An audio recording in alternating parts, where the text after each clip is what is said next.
kayo nagkakilala ni Joey? Classmate ko siya ng grade 6. Nax!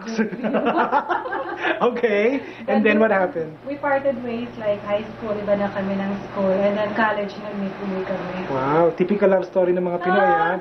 Tapos, And alam mo ba, I was married like when I was 18 years old. ay, maaga. Kasi si JV, like 17 na siya ngayon. 70 na si JV. Magsa-17 sa October. So, So, ilang taon na kayo mag-asawa?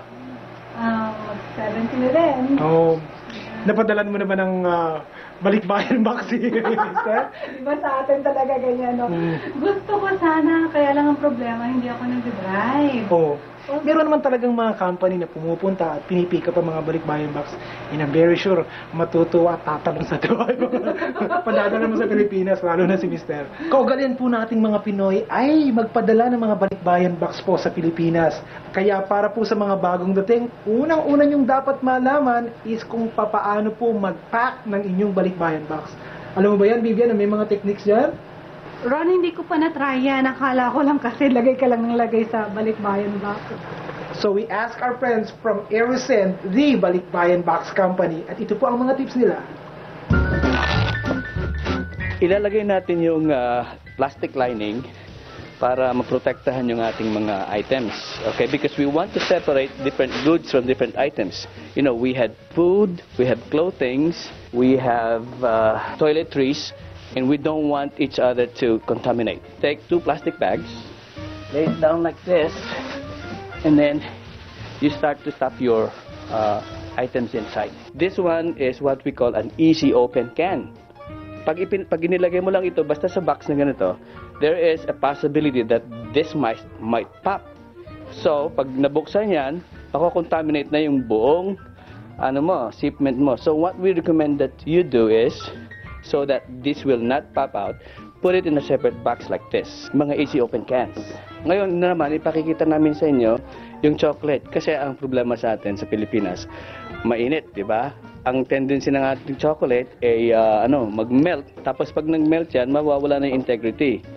And also, there's possibility that this will contaminate your clothing items. So what you need to do also is to put them in a separate box like this.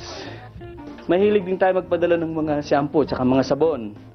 Yung mga shampoo, ang madaling ma-open. Make sure that the lid is tightly closed like this. At saka ang ginagawa natin, lalagyan ng tape. Ito, nilagyan na namin ito ng tape. Tapos, para nakahiwalay sa mga food items, ilagay mo rin sa separate box.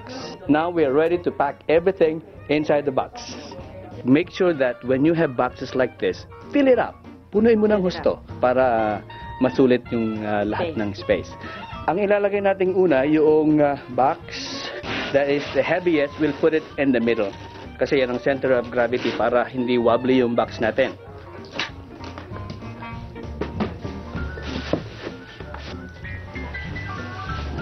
Now, you're ready to fill them, the spaces in between. Well, like that. Kasi ang ibang mga balikbayan box, yung ibang mga kababayan natin, they don't pack it this way. So, the possibility of spilling things is there. So, kung ganun man mangyayari, at least yung box mo ay safe. Last time, nagrereklamo yung si Tatang at saka si Inang dahil yung chocolate nag-amoy shampoo. Kaya, it's very important to do it this way. Go ahead and fill all those spaces. Maraming kababayan natin na maraming mamili, no? So the tendency is for them to really pack the box. Ang mangyayari doon, ma-overload, buntis. Well, you have to be careful with that because sasabog, isang unang-una sasabog. And then, of course, if you have a buntis balikbayan box, you will be charged additional cost for that. So, ang experience namin, masking tape and yung duct tape, pag nainitan, naalis. So this one is really designed for packing boxes.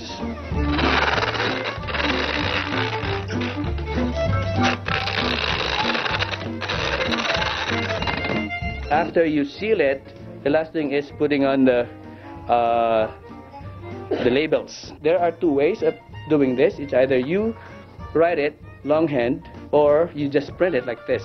If you finish preparing your box, if you could please put it anywhere, probably in the living room or in the garage, that's the best place for us to pick up the box. Now we're ready to strap it. Actually, the Harrison guys are gonna come here and they will strap it for us.